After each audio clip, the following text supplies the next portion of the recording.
If you love me, please don't judge me. Got my hands tied, the power's above me. Don't shoot the messenger, I'm just a puppet here. If you wanna place blame, then look to the puppeteer. Family, fortune, envy, jealousy, privilege, passed on, legacy, secret, sabotage, borderline, felony, suicide, subtract, selfish, pedigree, yeah.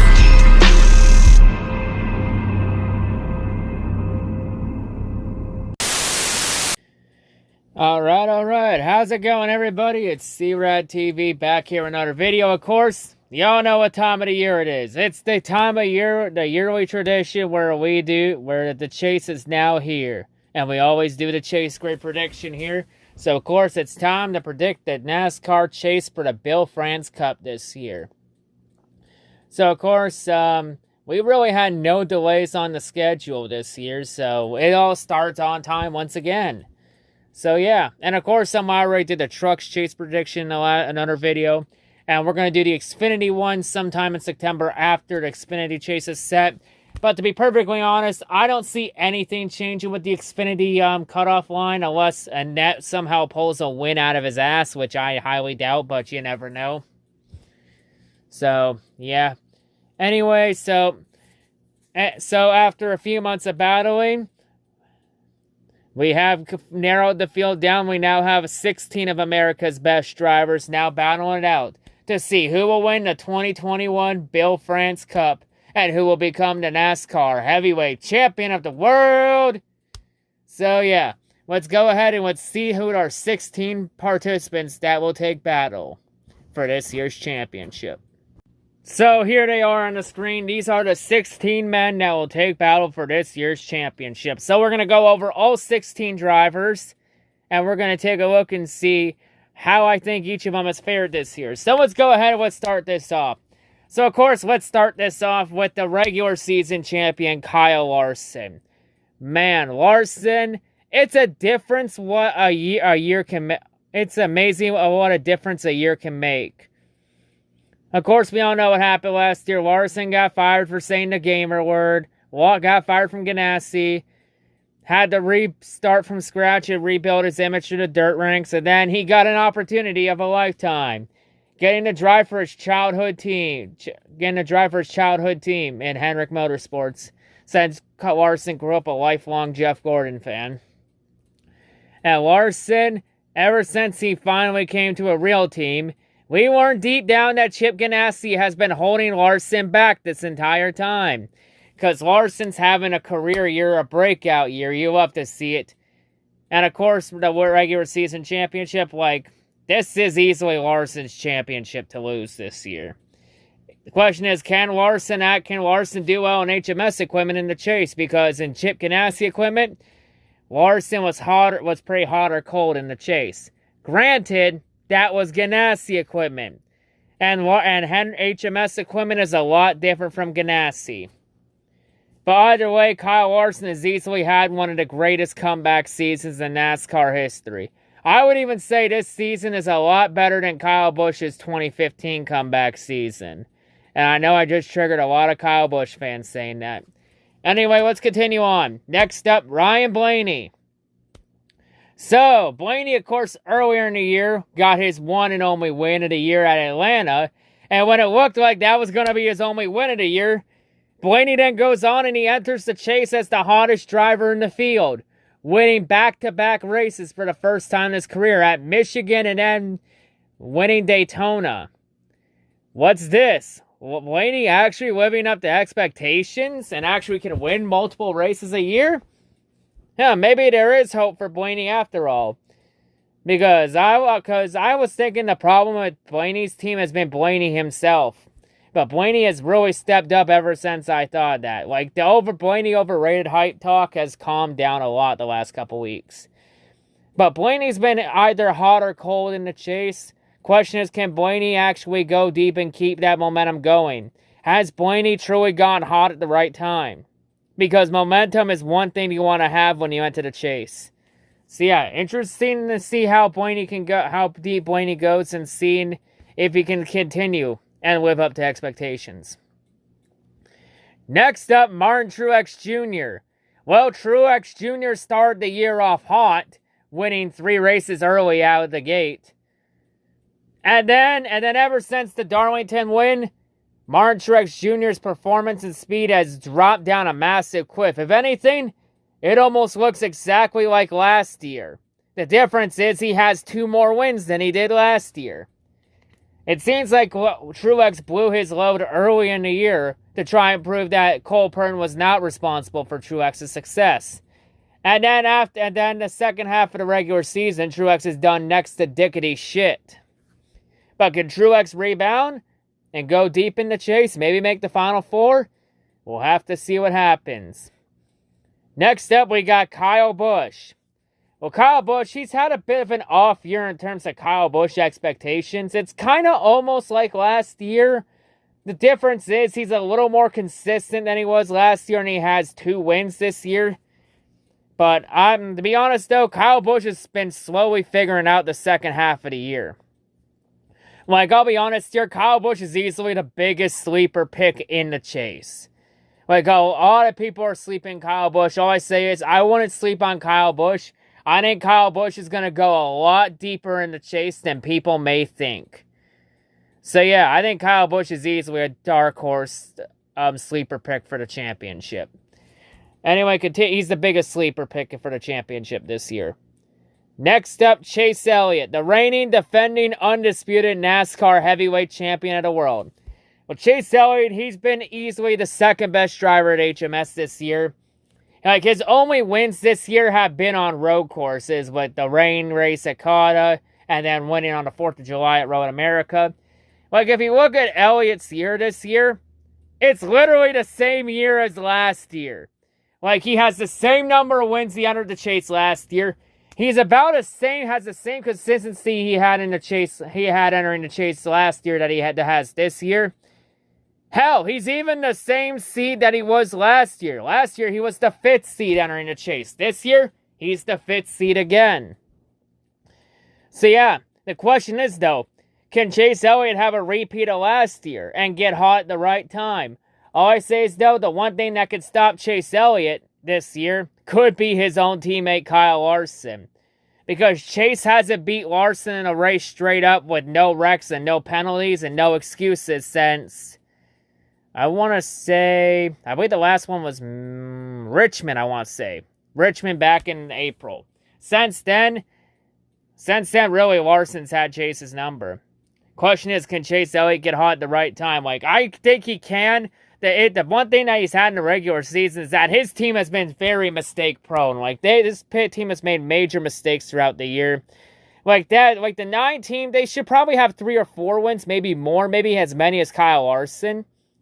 The problem is, though, Chase Elliott's team has found every conceivable way to shoot themselves in the foot. The question is, can they keep the mistakes down to a minimum, or are they going to shoot themselves in the foot in the chase again? We'll have to see. Next up, we have Alex Bowman, the showman.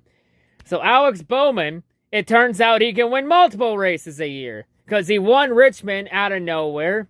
He then won Dover on a fast pit stop out of nowhere.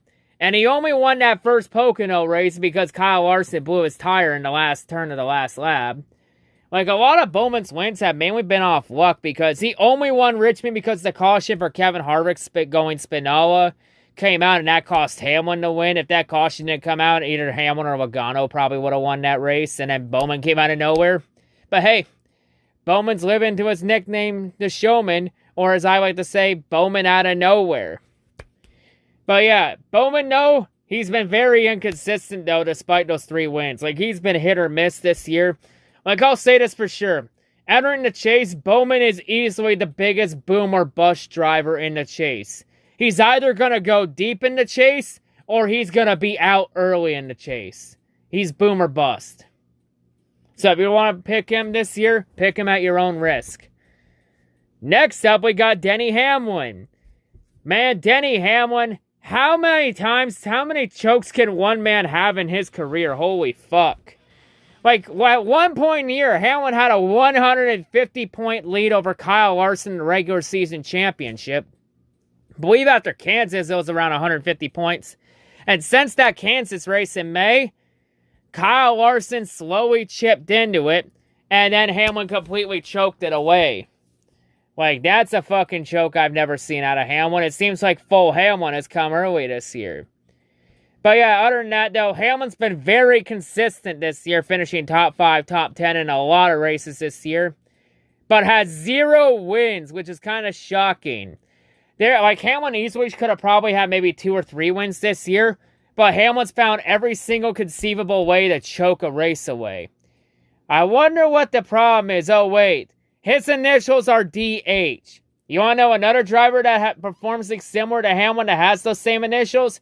Why, that would be Daniel Hemrick in Xfinity. DH. Maybe that's the reason Hamlin chokes a lot. Maybe that's the reason why. The question for Hamlin is, can Hamlin get a win this year and finally win a title and end that legacy of failure of his? Or will Denny Hamlin have another painful chapter added to that already gruesome legacy of failure of his? We'll have to see. Next up, we have William Byron. So William Byron, it seems the crew chief changed to Rudy Fugle was what he needed to get over the hump. Because he's been very consistent and pretty fast this year, but hasn't had race-winning speed. He's been good, but not good enough. Other than his 1 win at Homestead. And to be honest, though, the way it's looking, I think Byron could become the new Ryan Blaney, where he only wins 1 race every year, or the new Kurt Busch, you name it, where he wins 1 race every year. So yeah, it could be the new Blaney, since now Blaney can win multiple races a year, and it looks like Blaney's going to live up to his potential. But yeah, can Byron actually win multiple races a year? Or is he going to be like a Blaney Kurt Busch clone and just win 1 race a year? We'll have to see. I think he probably goes deep in the chase, though, because he's been that consistent this year. Next up, we got Joey Logano. Logano, the 4 teams have been off their game this year, especially the Penske Fords, except for Blaney. Logano's only win was the Bristol Dirt Race, and that race was a bit of a fucking shit show, to be honest. But Logano, though, he usually a lot of he enters. He always usually enters this way. He always enters pretty mediocre, and then he always turns the switch on and gets hot at the right time. Question is, can Logano do it again, or is there more issues with the Ford teams this year? We'll have to see. Next up, we got Brad Keselowski. Of course, Keselowski in a lame duck year, with him going to Roush Fenway next year to co-own Roush Fenway Racing and renaming it Roush Fenway Keselowski Racing, and driving the 6 car next year. So yeah, that'll be interesting. At least now Keselowski can decide his own future, and he controls his own destiny from 22 on out. And of course, Keselowski, look at him this year. He's easily the worst Penske car this year by a mile. That team has been way off their game this year. Well, the only race they won this year was Talladega. And Talladega's a bit of a crapshoot anyway, but Keselowski's just a god on super speedways.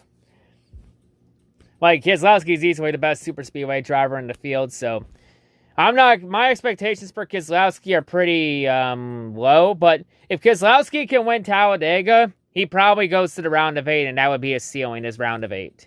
I don't think he makes the championship.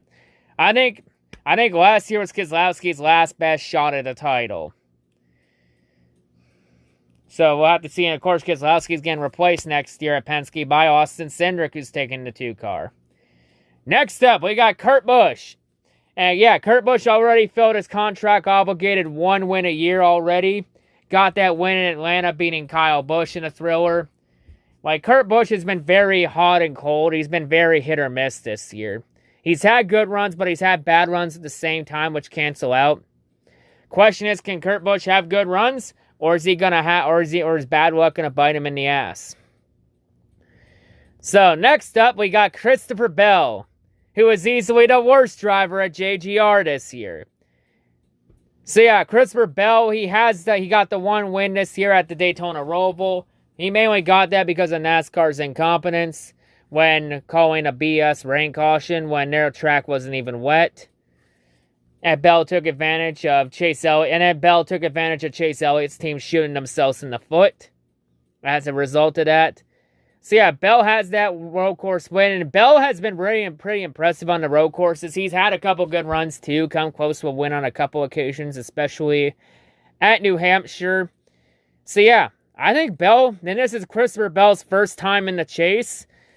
I think this year's mainly a learning step for Bell, where Bell's just going to learn the system. So Bell's probably going to be an early elimination, and he's going to like it. So yeah, Christopher Bell, maybe he does something to chase. Maybe he gets hot at the right time, because there's some good tracks he runs at in the first round. So maybe he could make it to the round of 12. We'll have to see. Next up, we got Michael McDowell. Michael McDowell, for the first time in his 15-year career, he finally makes the chase. He started the year off winning the Daytona 500 out of nowhere, which was random. And then he had top 10 finishes at the Daytona Roval and Homestead. And then after that, what has McDowell done since that start of the year? Next to nothing. Like, really, let's be real. Every year in the chase, every year there's always that one driver that should have absolutely no business being anywhere near the chase, but get in because of a fluke fucking win. This year, that driver is McDowell. Let's be real. McDowell has no business being anywhere near the chase, to be honest. So yeah, expectations for McDowell are pretty low. I mean, if McDowell can somehow find a way past the round of 16, which I highly doubt it, because a lot of the round of 16 tracks are his worst tracks. But if McDowell by some miracle makes it past the first round, he could make it to the round of 8, because Talladega and the Charlotte Roval are both in the round of 8, and McDowell runs well at road courses and short and super speedways. But let's be real, no one has any expectations for McDowell. Next up, we got Eric Almirola. Almirola, man, he's had a lot of bad luck this year. Like, he's just been plagued with bad luck. Like, everything that could have gone wrong for him went wrong this year. I think I found where Jimmy Johnson's bad luck horseshoe went to. It went straight to the number 10 car. But to be perfectly honest, I think there are a lot of issues with Stewart-Haas this year, because all the Stewart-Haas cars have been pretty dog shit this year. But Almirola did get a win this year, winning at New Hampshire.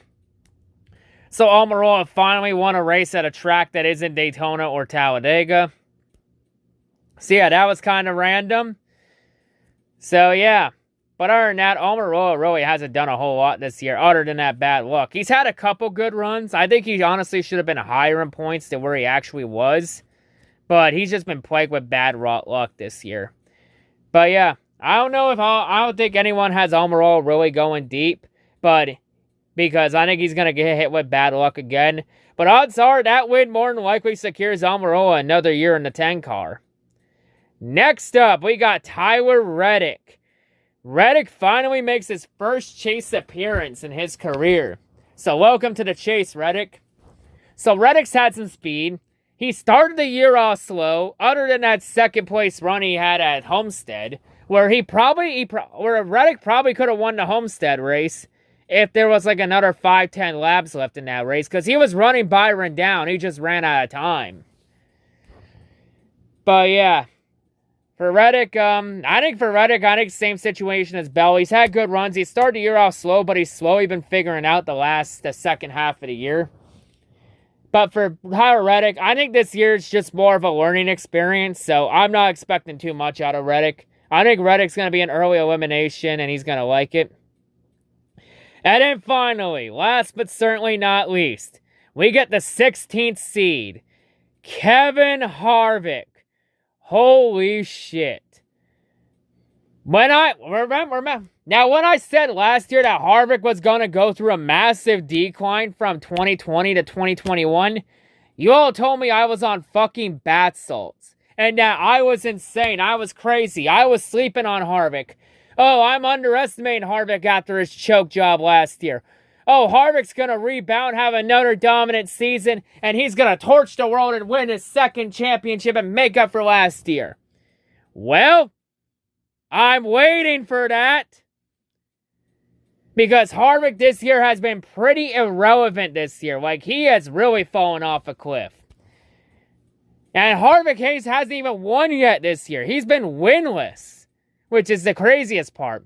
Now, I know at the start of the year I predicted Harvick to go winless, but let me be real about that. I was expecting to get that prediction wrong. Because after I made that prediction, I was like, wait, what in the fuck did I just do? But so far, it's been coming true so far. I mean, hey, if there's any prediction you want to get right, I guess this one maybe. Hell, I still can't believe Harvick has gone winless so far this year. Like, Harvick has just been very irrelevant. It's kind of like Harvick's 2008 season where Harvick's been quietly consistent, finishing top 10, maybe top 5, occasional top 5s. But Harvick has just had no speed this year. He's just been bad. Like, I think, honestly, there's an issue with the Stewart-Haas cars this year. Or maybe Stewart-Haas is sandbagging to prepare for the Gen 7 car. You never know. I think some teams might be sandbagging for that Gen 7. We'll have to see what happens. But, yeah. Like I said, I think this is only the beginning of Harvick's decline. And all I say is for when Harvick inevitably has a Jimmy Johnson-like downward spiral, all I can say for it is, hey, I saw it coming from a mile away. So, yeah. Those are the 16 drivers I predicted I have for this chase, that are here for the chase this year. So, round of 16, we have the Southern 500 in Darlington, Richmond, and then the Bristol night race. So, out of these 16, who advances to the round of 12? Let's find out. So, here are my round of 12 predictions right here on the screen now. So, we'll go through the races and the other drivers I've advanced in the 4 I have out. So, let's go through them. So, Darlington, the Southern 500. I got that race going to Kyle Larson. I think Larson's overdue for a win at Darlington. Like, the last 2 times Larson's run at Darlington, he's finished second. He finished second in the 2019 Southern 500. And, of course, earlier this year, he finished second in that race. Like, Larson's on the doorstep. I think Larson finally wins Darlington this year. Next up, Richmond. I got Richmond going to Denny Hamlin. There's no way Hamlin goes winless this year. I think Hamlin's going to win a race in the chase this year. Hamlin was not going to go winless. And to be honest, Hamlin should have won at Richmond in the spring, but then he choked and shit at the fan. I think Hamlin gets redemption and wins at Richmond. In the Bristol night race, it may shock some people, but I'm going to take Chase Elliott to win the Bristol night race. Like, Chase has been close in the night race a couple times. He's had some good runs at Bristol in the past. I think Chase finally gets a win at Bristol. That's not the All-Star race. So, I'm going to say Bristol to Chase Elliott. And then I got Ryan Blaney, Martin Truex Jr., Kyle Busch, Alex Bowman, William Byron, Joey Logano, Brad Keselowski, Christopher Bell, and Kevin Harvick moving on to the round of 12 on points. So, I have all of Hendrick making it to the round of 12, along with all of Gibbs. So yeah, the 4 drivers I have out are Tyler Reddick, Michael McDowell, Eric Almirola, and may shock some people, but I got Kurt Busch out in the opening round. Like, McDowell has no business being in the chase, and he's going to be an early elimination. That's pretty much a given. Tyler Reddick, it's a learning experience for him. I think Reddick's going to be an early elimination. Eric Almirola, I think he's going to have some bad luck strike him. Now, for Kurt Busch, it was close between Keselowski and Bell, but I think round of the 16 favors Keselowski and Bell more than Kurt Busch. So, I think Kurt Busch, he's just the odd man out, and he'll just miss out by a little bit. So, those are my 4 eliminated, and there are the 12 on the screen I have moving on. So, the round of 12, we have Las Vegas, Talladega, and the Charlotte Roval. Out of these 12, who advances to the final 4? I mean, the round of 8. So, on the screen, here are the 8 drivers I have advancing to the round of 8. So, let's go through them, and I'll give my thoughts on it. So, Las Vegas, I got Vegas going to Ryan Blaney. So, I have Blaney getting 4 wins this year. Here's why I got Blaney for Vegas. Because the Penske cars always weirdly run well at Las Vegas. They always have speed at Vegas. And Blaney has had speed at Vegas so many times. I think Blaney's overdue to win at Las Vegas. So I'm taking Blaney at Las Vegas. Talladega's a fucking crapshoot. You can, like, it's a shit show crapshoot race. Like, man, like, anybody can win that race. It's a crapshoot, but every year under the chase grid format, that race has always been won by a chase driver. The last time that race wasn't won by a Chase driver was Jamie McMurray in 2013.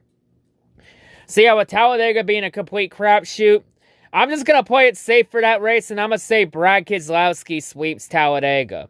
And if Keselowski does sweep Dega, it will be the first time since Jeff Gordon in 2007 that a driver swept Talladega. I think it's shocking Keselowski hasn't swept Talladega in his career, given his history at the track. And then the Charlotte Roval, do we need to discuss that race? I say Chase Elliott wins the Roval.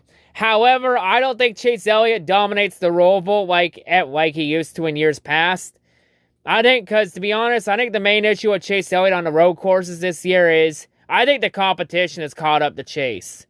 It was going to happen eventually, but the competition has caught up to Chase. Maybe a little earlier than some expected, but competition's caught up to Chase. Like, Larson has beaten Chase on 2 road course races this year on just pure speed and talent alone. Like, you know, you got Christopher Bell who's run good on the road courses. You had AJ Allmendinger who won a road course race earlier this year. And then you got also Austin Cindric coming to Cup. You got Chase Briscoe, who had some good runs on the road courses too. So that's going to be a force to be reckoned with. And then you got Ty Gibbs coming up through the ranks too. And Gibbs has shown to be good on the road courses. So yeah, I think the competition has caught up to Chase Elliott. So yeah, I think Chase will still win maybe 1 or 2 road course races a year still. But he won't dominate the road courses like he used to. But I still think he wins the Roval because that track's still tailor-made for him. And then I got Kyle Larson, Martin Truex Jr., Kyle Busch, Denny Hamlin, and William Byron making it in on points. So the 4 drivers I have out are Alex Bowman, Christopher Bell, Kevin Harvick, and Joey Logano I have out in the round of 12. Christopher Bell, I don't think anyone really expects too much out of Bell. Like, the only track I think Bell stands a legit shot at is maybe the Roval. And I think something's going to happen to Bell at Talladega, and that's going to put him in a must-win scenario entering the Roval. Alex Bowman's been very hit or miss this year. And I think, Bowman's been very hit or miss on the road courses. And he also struggled at Vegas earlier this year. So I say Bowman, I have Bowman out in the round of 12. So I have him being the first HMS driver eliminated. Kevin Harvick, I have Harvick on the round of 12. Harvick's just had no speed. And I think Harvick's going to end up in the big one at Talladega. And that's just going to put Harvick in a hole he can't dig out of. So I got Harvick out in the round of 12, which would actually be the earliest Harvick's ever been eliminated under the Chase Grid format if he's out in the round of 12. And then for Logano, it may shock some people, but I have Logano out in the round of 12. Main reason I have Logano out is because at the start of the year, I predicted that Joey Logano would not make the Final Four because this is an odd number year and Logano only makes the Final Four on even number years. Like, look at the years Logano's made the Final Four. 2014, 2016, 2018, and 2020. Like my proof doesn't lie. Logano only makes the Final Four on even number years. So judging by the cycle and trend, I'm predicting next year Logano's going to be a championship contender next year and he'll make the Final Four in 2022. So yeah, plus every year there's always a bullshit elimination in the chase, and more often than not it happens in the round of 12. So I'm going to say Logano is out in the second round. So I got Logano out. So yeah, here are the 8 names on the screen. So yeah, this is the 8. So the round of 8, Texas, Kansas, and Martinsville. Out of these 8, who will make the Final Four? AKA, which 4 drivers am I jinxing this year? Because I will never learn my lesson. So on the screen here's my Final Four. So my Final Four, I say fuck it. It's going to be the Final Four the Nerds won in the worst case scenario for NASCAR. An HMS versus JGR Final Four. Or a Final Four consisting entirely of Hendrick Motorsports and Joe Gibbs Racing cars. So let's go through the 4 and who I have out. So my Final Four, Texas, I got that going to Kyle Larson, because Larson's been an absolute fucking monster on the 1.5 miles this year. And he's been a monster in the 550 package this year. Kansas, nothing good happens at Kansas, especially with this 550 package. So fuck it, I say Kyle Busch will sweep Kansas. Yeah, remember when Kyle Busch used to be complete dog shit at Kansas? Those were some good times. So yeah, I think Kyle Busch is making the Final Four. As much as people don't want to admit it, he's a dark horse for the contender and people are sleeping on him. I think Kyle Busch sneaks in the Final Four with a win at Kansas. And at Martinsville, I say it's a repeat of last year where Truex wins the first race and then Chase Elliott wins the fall race at Martinsville. Because Chase Elliott, he was like the second, he finished second in the spring race at Martinsville, and he had the speed to run Truex down. He just ran out of time. I think this time Chase Elliott seals the deal, and he makes it back to the reigning champ makes it back to the Final Four at Martinsville. So I got Chase Elliott making it to the Final Four, and I have Denny Hamlin making it in on points. So yeah, I have Blaney, Keselowski, Truex Jr., and William Byron eliminated in the round of 8. William Byron, he's gotten a little bit lucky, and I think Byron will get a little bit lucky in the chase and make it a little further than he should. And I think in the round of 8, Byron's luck will eventually run out. Brad Keselowski, I feel like I said earlier, Keselowski's had like really no speed this year. And I think the only way Keselowski makes it to the round of 8 is Talladega, which I have Keselowski winning Talladega. Other than that, I think the round of 8's Keselowski ceiling before Keselowski goes to Roush Fenway. And it was between Hamlin or Martin Truex. Blaney, I think Blaney's going to have some bad luck where he's going to have a problem at either Texas or Kansas. And that's going to put Blaney in a must-win hole at Martinsville, and Blaney's not going to be able to seal the deal. So really, that fourth spot, it was between Hamlin or Truex Jr.